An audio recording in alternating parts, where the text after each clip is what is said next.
Ассаламу алейкум. Арашан сүйүүчүлөр. Машалла. Мол чоң кочкор жана ошонун козусу, тоже козу кочкор. Чоң кочкор 2,5 жаш, Карзайбирдин тукумунан, энеси Йобанын тукумунан Гүлсары деген кой. 90 сантиметровый кой.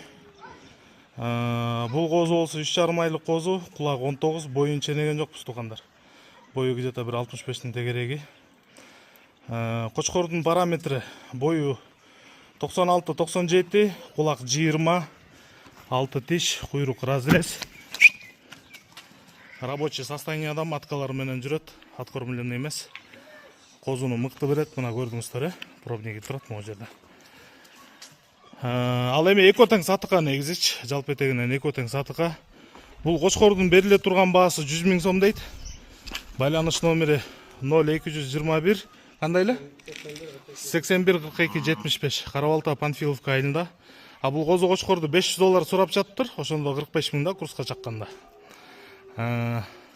Бираз түшүп берем дейт. Экөөнү чогуу алсаңар, балким бир 10 000 сом, 10 000 сомго чейин түшүп берет туугандар. Эй!